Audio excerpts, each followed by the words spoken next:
What we have here is the entire carriage assembly for an ImageWriter 2. So what I ended up doing was I tore my ImageWriter apart. As you can obviously see, there's the power supply, and I wanted to retrobrite it while it's a nice bright sunny day. Let's take a look.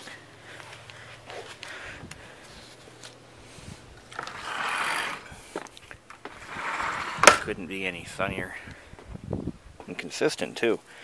So I spent almost the entire day just monitoring and checking on my progress here. This is the ImageWriter frame. There's the monitor that we were working on earlier. It's turned a few shades whiter, I'll tell you that much. I'm going to have to reapply some RETR0BRITE. For small parts, I find that coating them liberally with the RETR0BRITE solution and putting them in plastic bags works wonders. Switches, knobs, buttons, the like. Here's the back cover for the ImageWriter. Now, one thing you've got to really do is you've got to make sure that you reapply this stuff regularly and frequently, because if you don't, you could wind up with zebra stripes, and I actually had that happen to me. I've got a floppy drive that I need to redo, but these are all brightened up quite nicely. I'm going to have to redo this one again. It's drying really quickly because I can't really seal it that well with saran wrap, but, you know, here's the main front cover, the top cover, I mean. So, but those all have to be redone. Basically just take the plastic wrap off, clean it up, reapply it, recoat it, let it sit. Here's the monitor back cover. This one's a little more yellow than most of the other plastics. And I believe that's because the monitor is exposed to the most heat. Out of everything here, the monitor is what generates all the heat. And I believe it was determined that heat exposure has a lot to do with the yellowing of the plastics. So let's take a quick look at how to get the ImageWriter apart. I'll try to describe it for you guys. It's not as obvious as it looks. But one of the questions that a friend of mine asked was, how do you get this bottom cover off? This is the, by the way, we're working on a first and second generation ImageWriter. The third generation ImageWriter used a different power supply completely. But the older ones have this. This is a linear power supply, not a switching power supply. So it's very heavy, contains a heavy transformer, and it's, well, it's just heavier. To get the bottom cover off, you have to remove you have to loosen all 4 screws on the bottom, but you've also got to take 2 screws out from the top, and those are what hold the that actually is what holds the entire carriage in place and the bottom cover by screwing them together here and here. Once you get those 2 screws out, the cover will actually drop, and then you've got to start disconnecting everything from underneath. It's a bit of a job. Well, not really that bad, but it's a bit complicated. No, not even that. Let's just say you have to do it. Sound good? Now, to get the carriage out, it's only really held in by 2 screws, and they're actually rubber mounted. There's one there, and there's one under here, right there. So, boom, boom. Get those 2 on the top, and you can pretty much pull the carriage out once you get everything disconnected from the bottom. Really not that bad.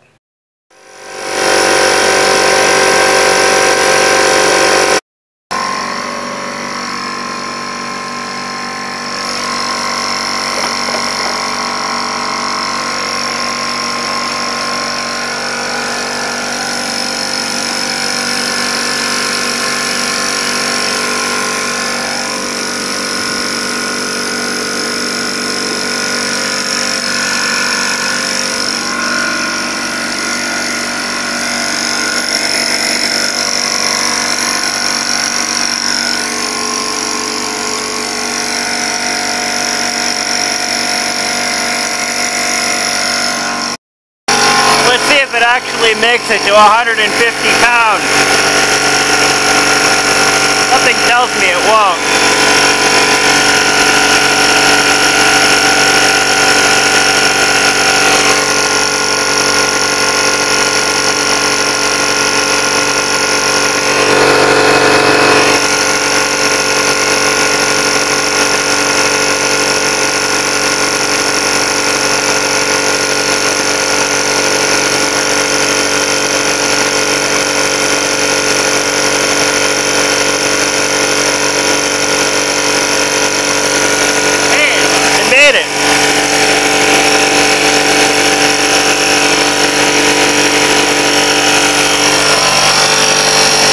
Run away now.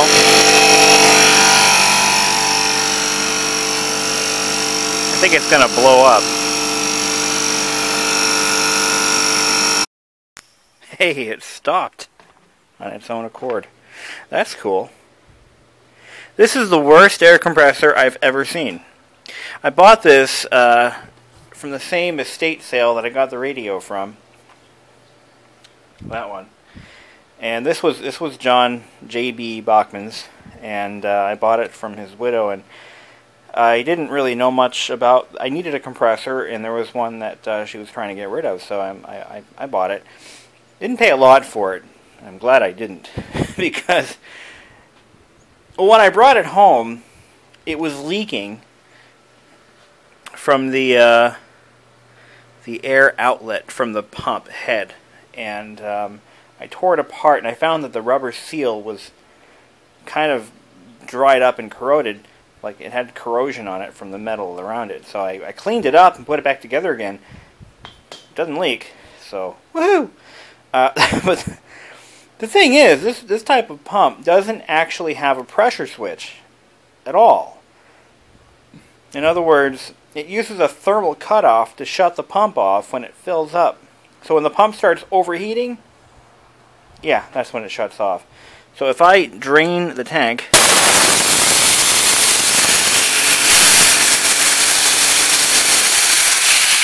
I guess I was wrong.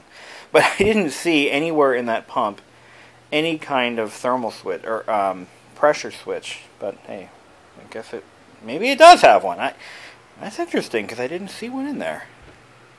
Well, anyway. So I was using that air compressor to clean the printer carriage assembly before I put it back into the printer. Now it's all shiny. All shiny and clean. I think I'm going to clean the power supply next. So let's do that. Unfortunately, the air nozzle I have doesn't, it leaks quite profusely, in fact. I have the wrong fitting on it. I have, I believe, a much higher end fitting on this than this coupling is designed for. So let's see.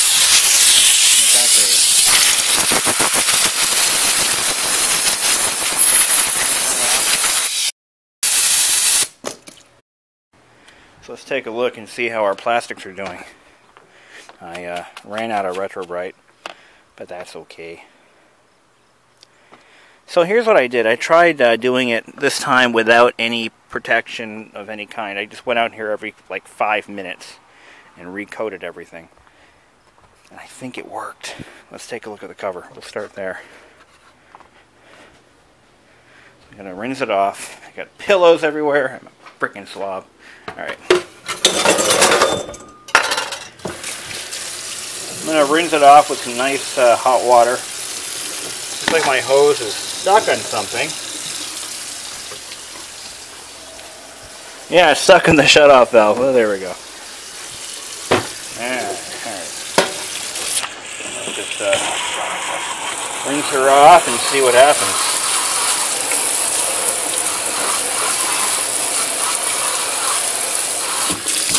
I don't, you know, I forgot to take the Apple logo off, but it's too late now. Oh. That's alright. What I might do is pop it off again. Well, for once, pop it off, and then treat it with like a clear coat to bring the shine back to it. I'm going to wash off both sides here.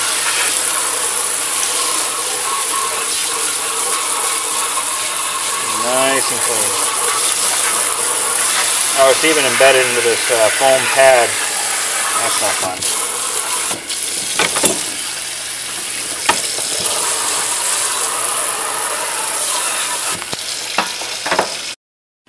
Now we wash this. Now I bet there's going to be some streaking down in the back here, because the chemical, being a liquid, ran down the back of the machine in streaks. And of course we won't know until we dry it, so get this out of my way.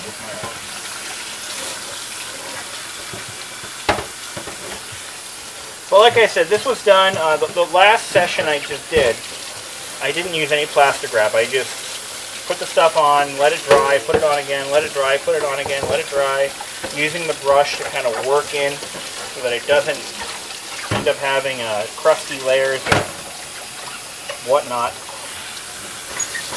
So, and I did use cornstarch for this version as well. So I have enough peroxide left to do one more session, but I think I'm going to stop here while I'm ahead. I'm thinking of doing that printer cover one more time, just to try and maybe bring some life back into it. But I'm thinking that if I were to do this again, I'm going to try the hair care product, because I think it'll be a more consistent formula, probably a higher concentration of peroxide. I won't have to use OxyClean. The problem with OxyClean is that when it loses the when the liquid dries up, you're left with powder, which can turn into crystals, which can just make a disaster of a mess. So I'm not too keen on the OxyClean. You know, Billy Mays' other white powder. If you don't know who Billy Mays is, Google him. Get your head out of the sand. All right. Billy Mays was the spokesman for OxyClean, and he was also a coke fiend. he died of a cocaine overdose. Yeah. Anyway, or maybe not an overdose, but it was some kind of it was related to his coke habit, I think. Anyway, so the monitor housing looks brilliant. In fact, I'm happy with that. That makes me happy. It makes me very happy. It looks good. Shines up nice. It'll look even better with a coat of M0AR on it, I think.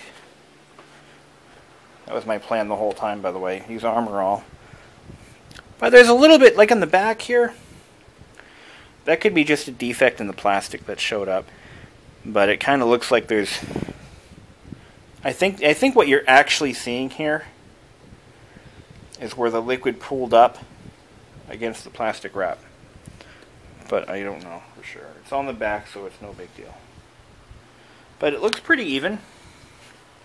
And now we're going to take the two halves and put them together and make sure that they came to the same shade at the end. Because when you have two different shades of plastic, well, that just sucks. I think it's pretty good. And we'll put it on the Apple IIGS and see how it compares. Okay, so the printer, the base came out perfect.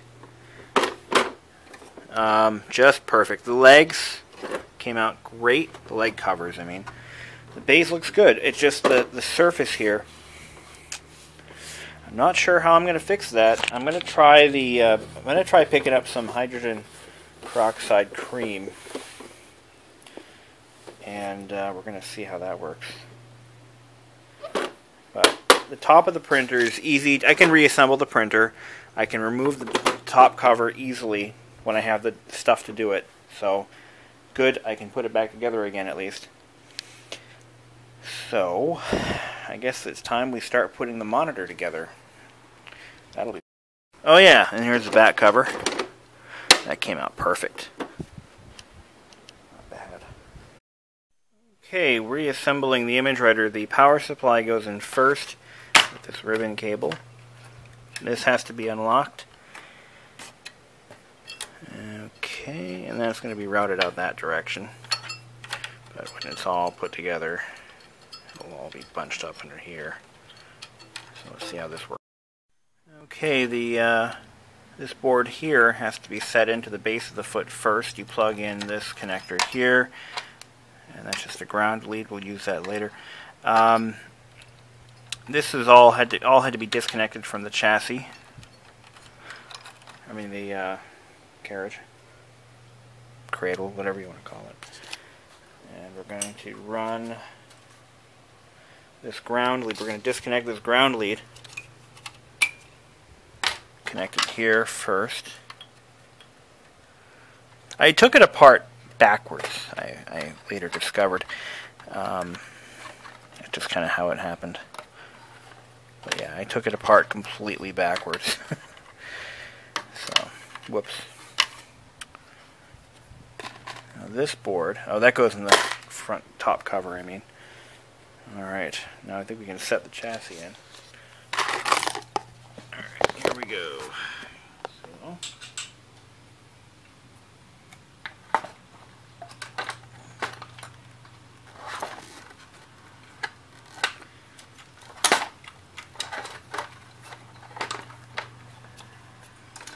making sure that everything is routed correctly and not pinched.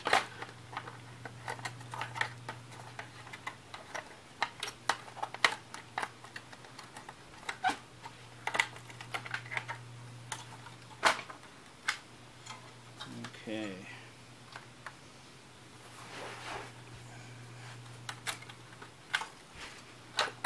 Then it has to be lifted and hooked in from the back to the back.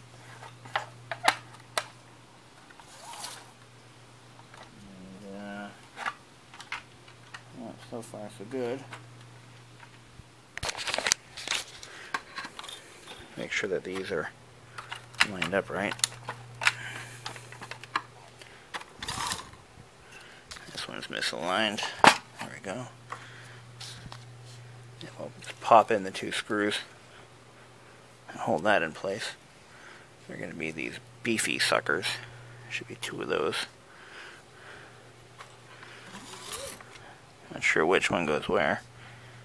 Are they two different sizes? Damn hell they are. I'm going to say the bigger one goes over here. I put the cover back out there with another fresh batch of cleaner, RETR0BRITE, and we're going to see how that goes.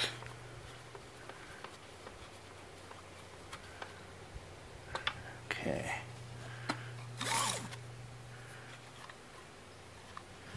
Not really sure what to expect, but worth it to try, you know.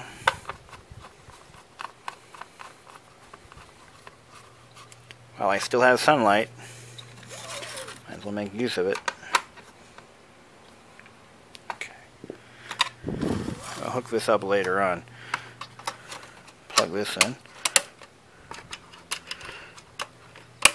Like so. Connect our ground. Like so.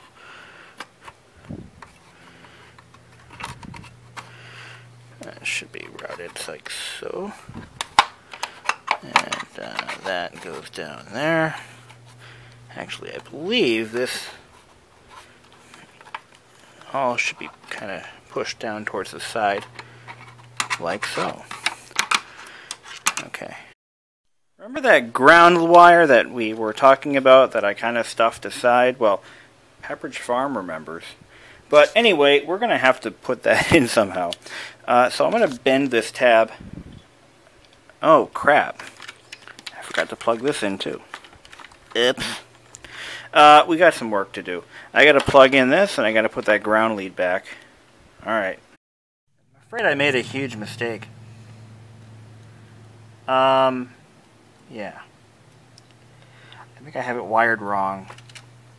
I got to figure out the wiring on this.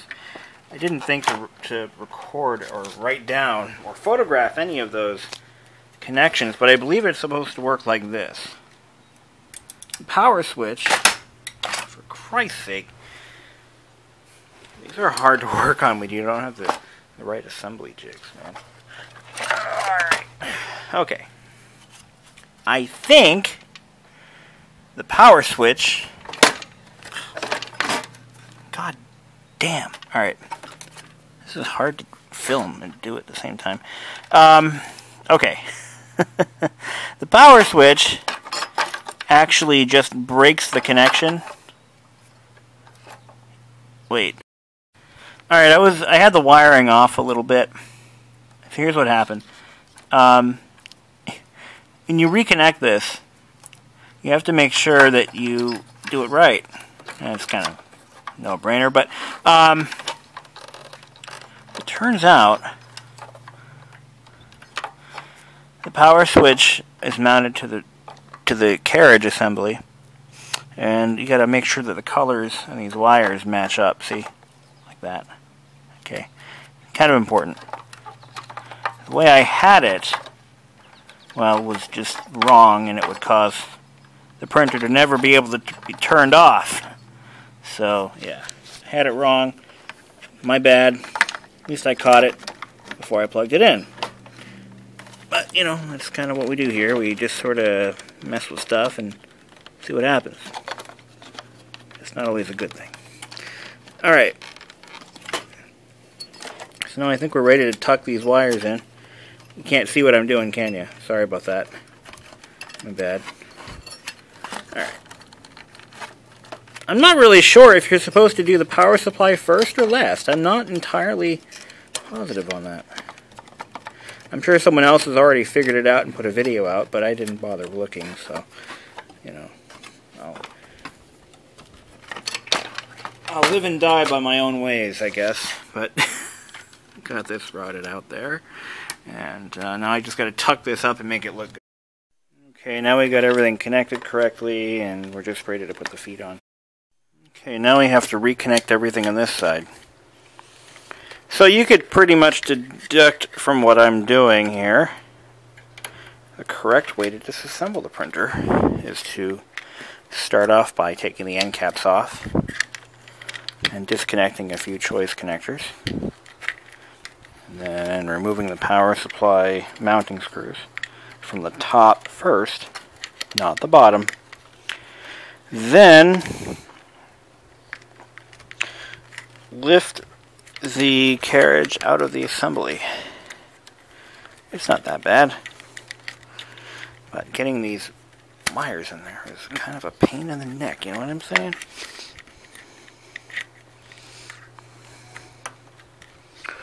Nothing is easy, you know? Well, nothing worth doing is easy. At the end of the day, if I can get the hue correct and I can get the streaks out, I'll be happy. The question is if I can clean it up and get rid of all those defects and imperfections, then I'll be happy. Well, the monitor is reassembled and powered up. We're going to power up the GS and see how the display looks. Not bad. I remember there being some alignment issues.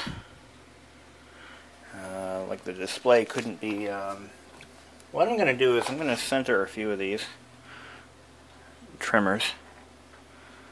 I'm going to make it...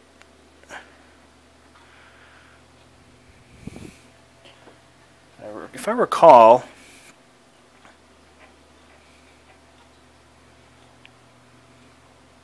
the horizontal position I think was off just a little bit, or the horizontal size. Okay, let me get that centered.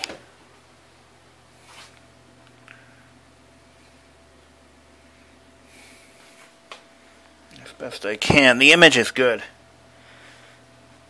So what I want to do now, probably do some fine tuning here. I've got some, there are a couple of levers. Let's see, we have vertical hold and vertical position, which are both fine. We don't need to touch those. I'm going to touch the focusing knob a little bit on the flyback. Maybe dial it in a little bit better. Let's see, we got blue cutoff, red cutoff. No, colors are fine. We don't need to touch the colors. Everything looks good there. Look at how smooth the brightness controls work. A lot of times on these older monitors, they develop a little bit of like static, or what's the term I'm looking for? The switches get dirty. What I want to do is bring the horizontal in a little bit. Let's see if we have anything for that. Horizontal hold. I don't see a horizontal position or size. There's a couple of trimmers back there, but they don't seem to have what I'm looking for. If I had a schematic for this, I would probably be able to figure that out, but I don't see anything for that. So maybe it's perfectly fine, and I'm just going to increase the horizontal or the vertical size.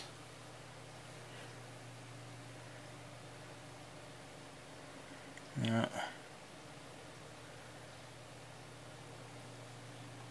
I don't think there's anything that'll do that.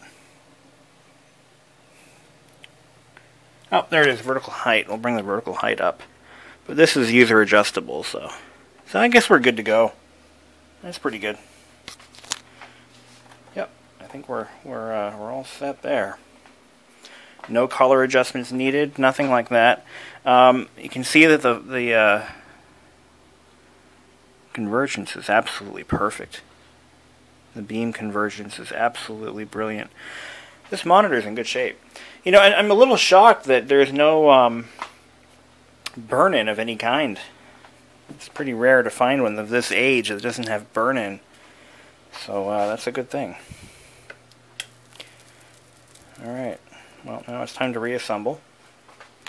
Put the back cover on and we'll... Alright, let's fire this baby up. Oh shit. Oh, I must have hit the horizontal hold. There we go. Alright. Well, the 2GS is completely retrobrighted. Keyboard, diskette drives, system unit, monitor, printer. It's all looking pretty new. I did manage to bleach it again, and it's as good as it's going to get. I may want to take it apart again and do another treatment on the cover, but you know what? It looks okay. Monitor came out beautiful. Just a few... No, that's coming off. So, okay, I guess it's nothing. But you know what? It came out alright. Given the, you know, the circumstances. I think I need to connect my drive the other way around. I believe the 3.5-inch drive has to go in first.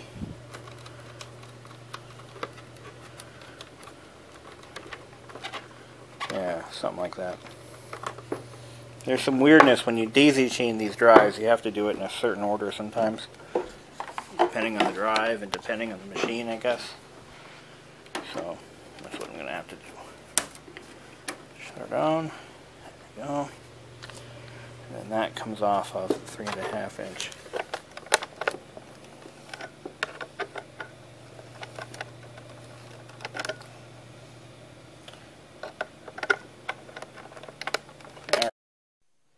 No, there we go. I didn't like the disc. I'm not sure why, but I'll have to look into that. Some of these it won't boot off of. Type your answer and hit return. Okay. I wood if my keyboard. Alright, we've got our 2GS ready to go. I'm actually going to be transferring some software from an Apple II emulator that I'm running on the Kanga. So let's see how that's done. Now I've got a brand new in the box, fresh out of the package, 720K disc. Now what we've got to do is we've got to format this disc, and we're going to give it a different name. I'll tell you why in a second. We're going to call it I'm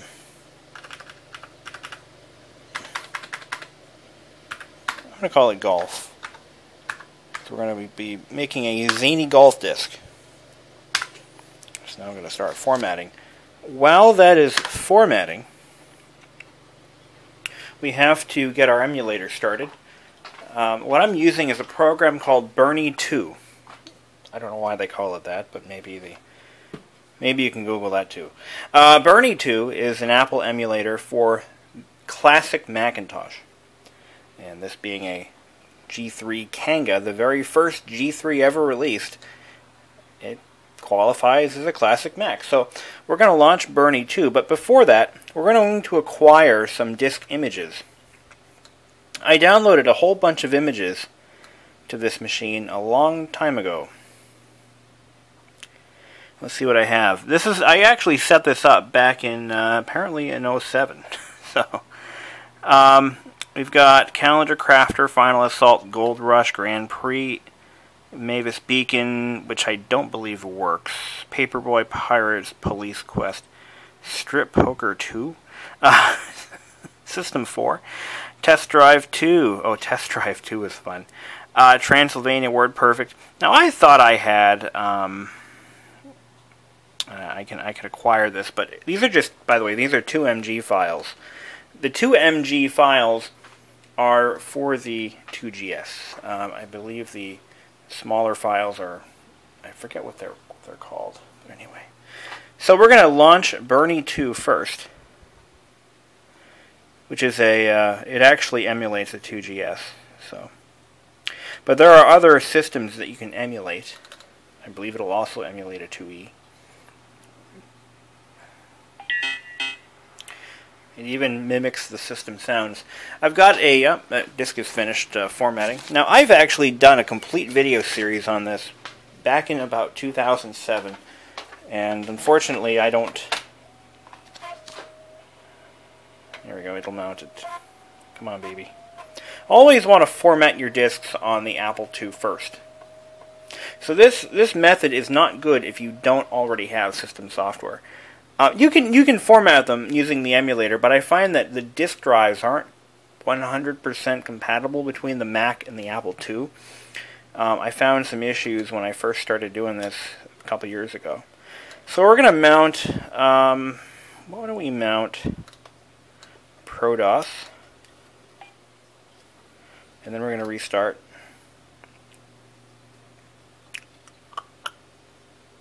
Yeah, you can switch the ROM. I'm using ROM 1. I believe we've got a ROM 3 Mac there, or ROM 2. I'm not remember which it is. Apple, I mean. Okay, there we go. That was quick. So we have our floppy disk, we have our system disk. Now we also do, we have to mount Zany Golf. So we're going to mount a disk. Find it there. There we go. Zany Golf 2MG. There it is. Next, we need to copy this disk. So we're going to go to Special. And... Nope, maybe not, maybe not. I think I actually have to launch System Utilities. There we go. We're going to duplicate the disk. Now our source disk, we can look at the menu for reference to see which one we are.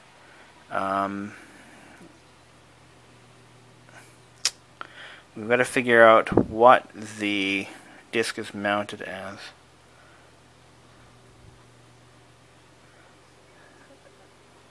Let's see here. Escape main menu. List volumes. There we go. Okay, it's mounted as slot 2, drive 1.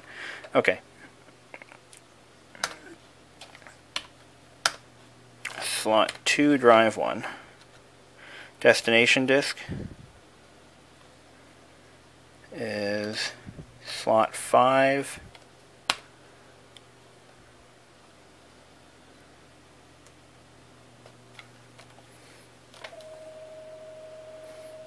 Slot 5, drive 2.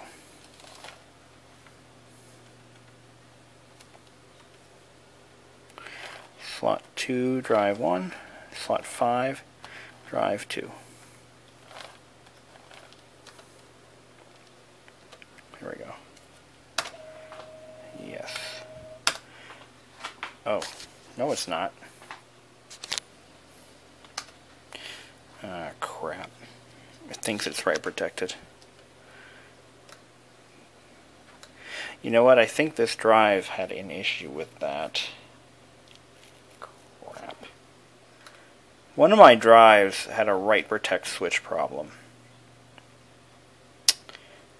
And I think this is the one.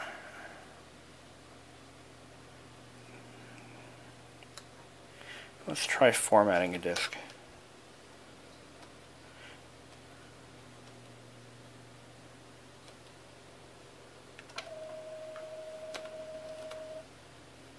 Yeah.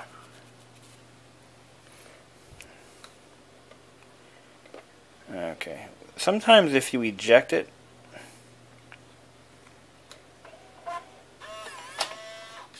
put it back in again. Yeah, this drive had a problem with that little write protect switch in the past. So let's try this again.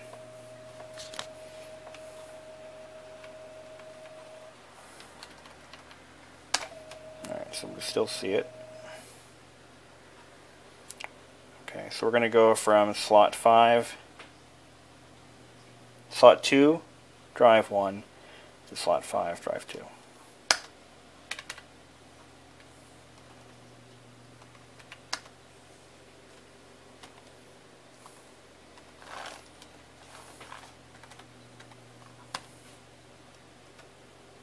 Oop, oop, oop, oop, oop.